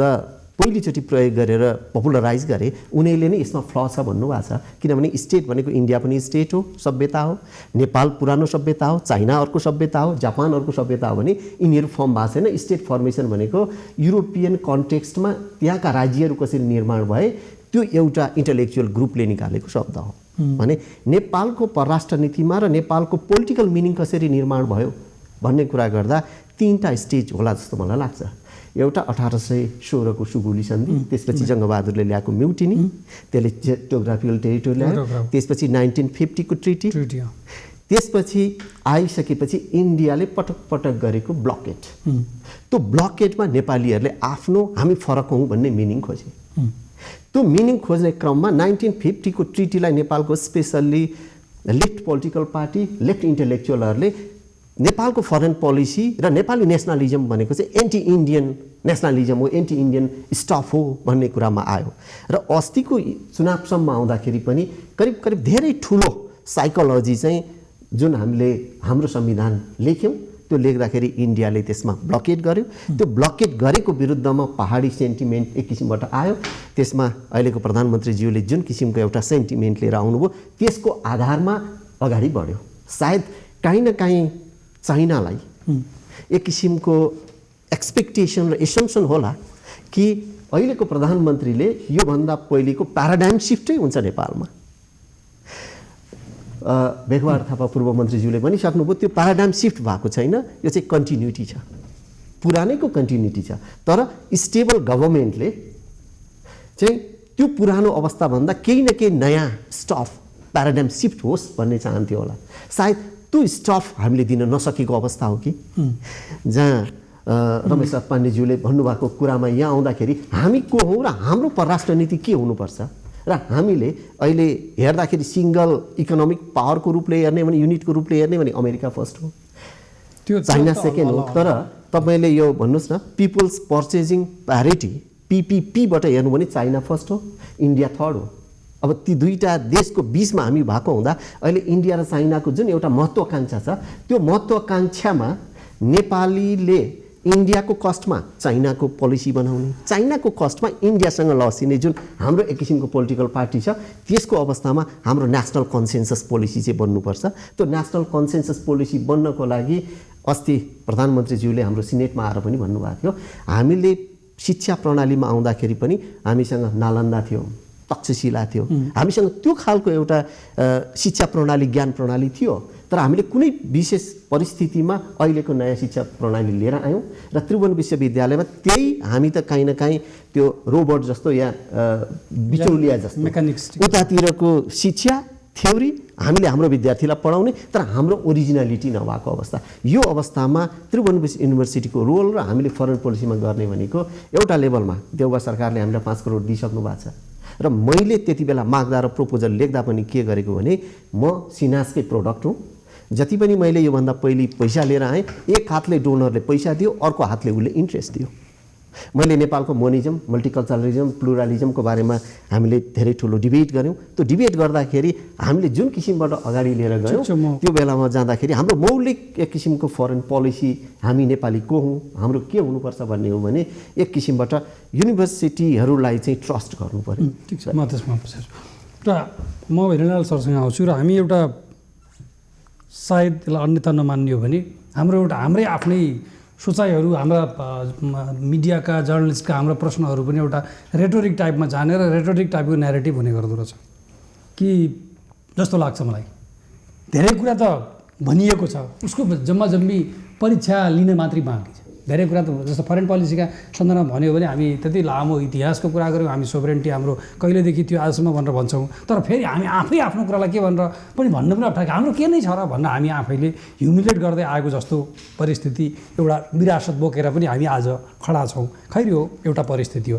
आजको दिनमा भन्यो भने म हिरणलाल सरलाई चाहिँ सोध्ने प्रश्न अलिक फरक छ मेरो। अब यो त ओभरभ्यू भयो, योभन्दा यस्तै यस्तैमा आउला भन्ने केही भए थपिहाल्नु होला। नेपालमा जुन पोलिटिकल राजनीतिक प्रयोग भयो नि, जङ्गबहादुर राणाले कोत पर्व गरेको, 7 सालको क्रान्ति भएको, 17 सालको भएको, 36 को, 46 को, 52 को, 62, 63 को र अहिले नयाँ संविधान बनाइसकेको सन्दर्भमा दुईवटा रेटोरिक छन् होइन। एउटा अरूले बनाइदिएर इम्पोज गरिदिएको त्यस कारणले नेपाल भएको भन्ने, एउटा आफ्नै ढङ्गले चाहिँ भएको भन्ने। तपाईँ आफू एउटा हिस्टोरियन पनि भएको कारणले नेपालीले आफैले प्रयोग गरेका मौलिक प्रयोगहरू धेरै छन् कि अरूले इम्पोज गरेका कुरा धेरै छन् हाम्रो सन्दर्भमा? दुवै छन् र दुवै मिसिया पनि छ। बढी के छ? बढी के छ भन्दाखेरि नेपालभित्र छटपटाएर चेन्ज गर्न खोजेको, तर त्यसमा चाहिँ अरूले मद्दत पनि गर्ने फाइदा पनि उठाउने। त स्वाभाविक हो। अब यसैले अब अर्को कुरा के हो भन्दाखेरि जसले क्रान्ति गर्यो अथवा जसले ठुलो चेन्ज गर्यो उसैको सरकार एकलौटे आएन, कम्प्रोमाइजमा एन्ड भयो। त्यसैले रेडिकल चेन्ज चाहिँ आउनै सकेन, तालटुल गर्ने कुरामा आयो। अहिले पनि जस्तो ड्राइभ अहिलेको प्राइम मिनिस्टरले दिन खोजेको छ ब्युरोक्रेसी त्यसको लागि तयार भएको देखिया छैन। स्पिड अप गर्नुपर्ने नि, नर्मल किसिमले गएर मात्र त त्यो अब्जेक्टिभ पुरा हुँदैन समृद्धिका कुरा। त्यति मात्र होइन, माइक्रो म्यानेजमेन्ट अर्काको छ, कतिपय अब्स्ट्याकल देखिने। आजको दिनमा माइक्रो म्यानेजमेन्ट छ नेपालमा, बाह्य शक्तिको एकदमै जस्तो 1 2 3 भनेर के भन्नु सकिन्छ? 1 2 3 म भनौँ न त, रामवरणजी प्रेसिडेन्ट भएर जाँदाखेरि यहाँ बाटो मर्मत र उसको लागि ल्याएको फाइल बढ्दो गायब गर्यो यहाँका ब्युरोक्रेसी। यस्ता अरू धेरै छन् कतिपय। त्यसैले इन्दिरा गान्धीले त्यो र बनाएर त्यहाँ छटनी गराएको थियो। हामी कहाँ पनि प्राइम मिनिस्टरको अन्तर्गत देशभक्तलाई चाहिँ प्रमोट गर्ने, बाहिरको तलब खाने, बाहिर स्कलरसिप लिएर छोराछोरी पढाएर अर्काको सेवा गर्नेलाई माथि जानै नदिने, सेक्सन अफ तरुणमा माथि त्यो बायोडाटा राखेर मात्र प्रमोसन गरेर देशभक्त नभई हुँदैन, करप्सन नगर्ने हुनु पर्यो। अनि चाहिँ यो विकासको लागि ड्राइभमा कमिटमेन्ट चाहियो। यो नभइकन त गति नै लिँदैन। फरेन पोलिसीमा झनै चाहिँ अगाडि बढ्न अघि मन्त्रीजीले कायम गर्न सक्दैन। अघि मन्त्रीजीले भनेको प्रेस फ्रिटीका सन्दर्भमा जुन आज सरकारले जो तोकेको छ नि एजेन्डा, यसमा तपाईँको केही सजेसन वा टिप्पणी छ? अघि मन्त्रीजीले जे भन्नुभयो चीन र भारतका सन्दर्भमा आज नेपालले जे गर्दैछ त्यसका बारेमा तपाईँको कुनै सजेसन वा टिप्पणी केही छ? अब कोसिस त हिजो बेलुकाको प्रोटोकलमा सहमति भएको कुरा सिग्निफिकेन्ट छ। अस्ति बर्खालीले लास्ट आवरमा काम गर्ने हो, रात खर्च गर्ने, तर काम पुरा गर्ने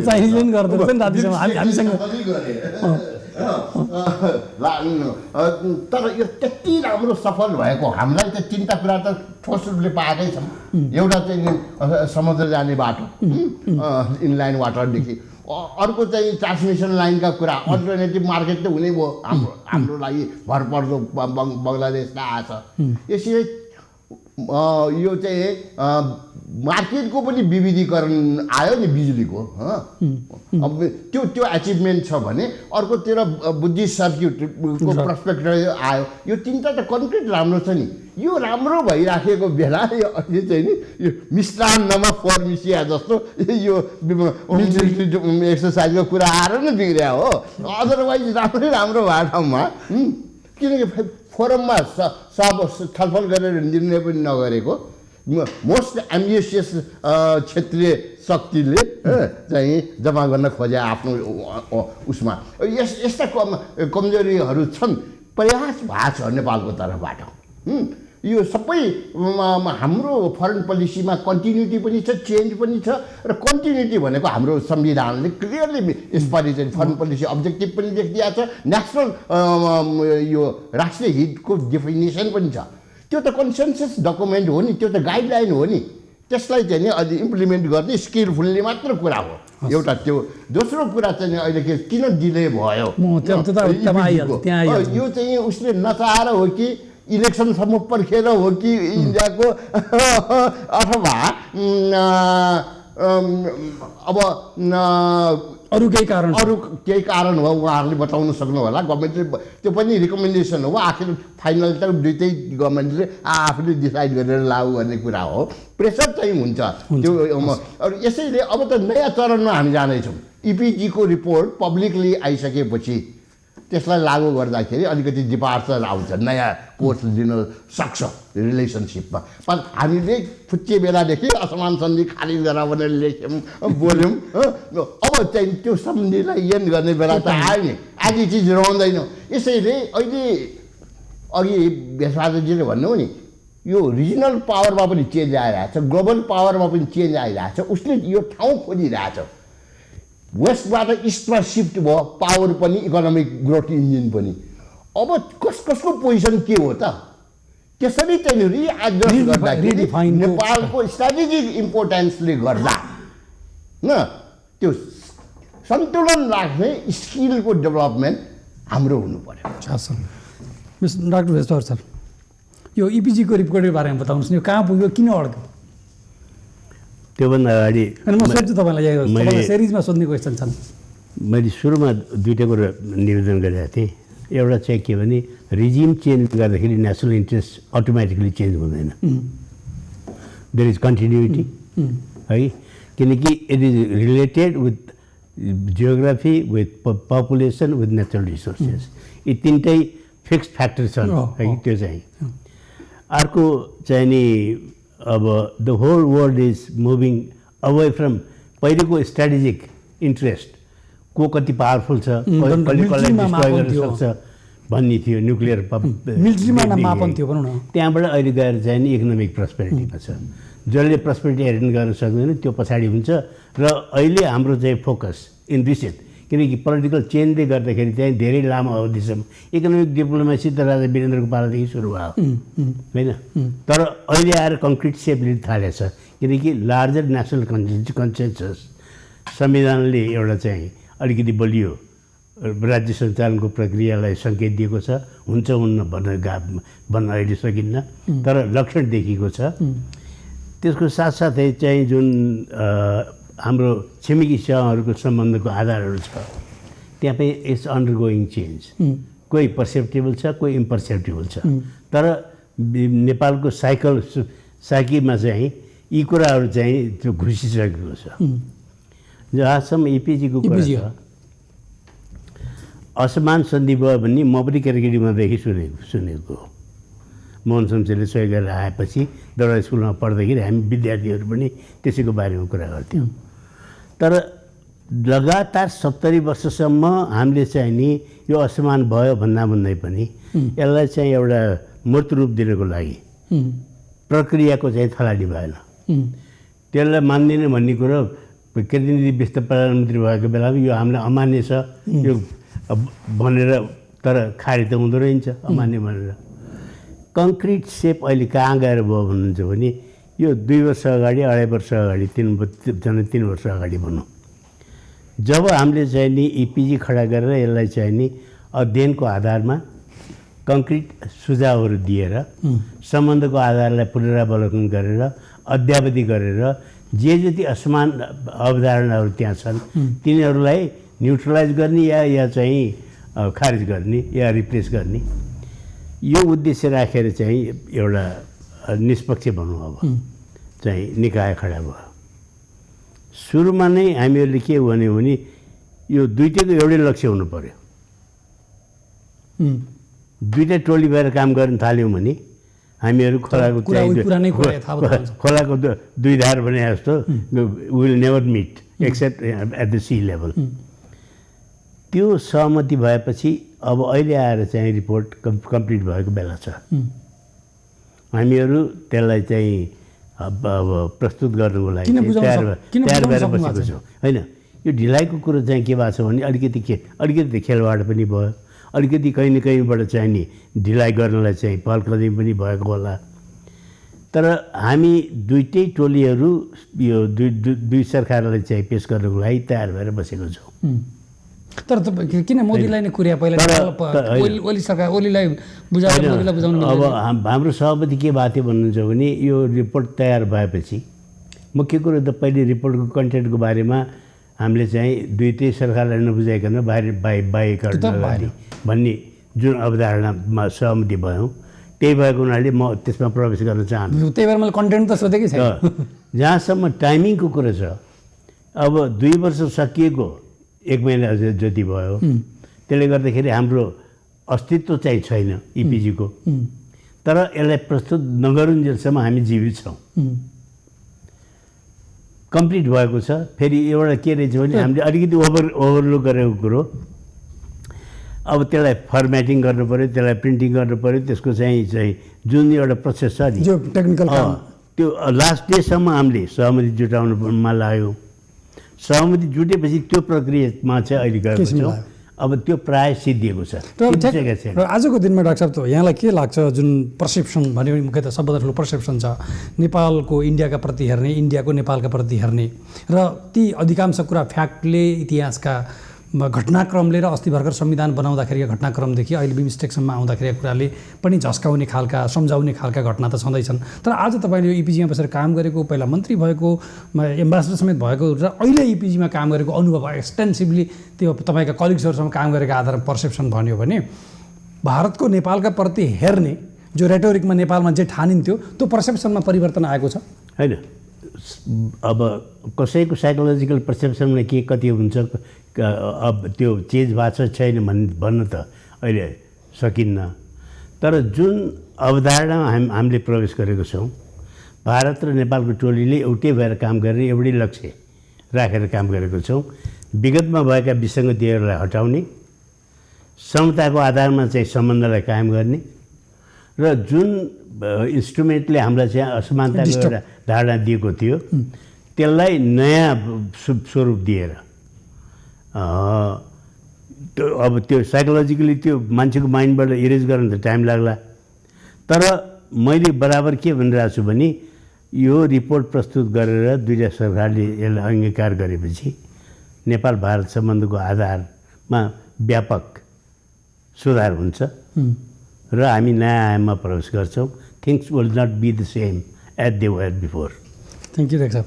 यो नेपाललाई के दुईवटा छिमेकीले पताउँदैनन् अहिले? म त्यही सोच्दै थिएँ, तपाईँले अर्कै प्रश्न गरेको भए पनि म त्यही आउनु पर्थ्यो। रियलिस्टिक बनौँ भन्ने मेरो आग्रह छ। सरकारमा को छ, त्यो मान्छे मनपर्छ कि पर्दैन भन्ने कुराको आधारमा फरेन पोलिसी या डिप्लोमेसीका कुरा गर्न थाल्यो भने अप्ठ्यारो पर्छ। अध्यक्षहरू दुईवटा छन् कि एउटा छन्? अध्यक्षलाई अध्यक्ष भनिन्छ कि सभापति भनिन्छ?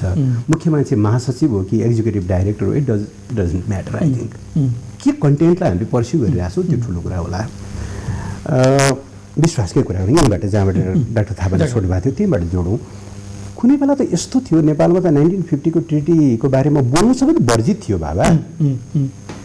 पहिलोचोटि कृष्णदेव विष्टले लाइटरली भन्नुभयो, मनमोहन अधिकारी गएर पहिलोचोटि उहाँले चाहिँ आफ्नो काउन्टर पार्टलाई 1950 को ट्रिटीलाई चाहिँ रिभ्यू गर्नुपर्छ, यसलाई चाहिँ रिप्लेस गर्नुपर्छ भन्नुभयो। बाफरे, भयङ्कर ठुलो त्यति बेला चाहिँ एउटा यति ठुलो तरङ्ग। तर नाउ हामी यो ठाउँमा छौँ, दुईटै देशका सरकार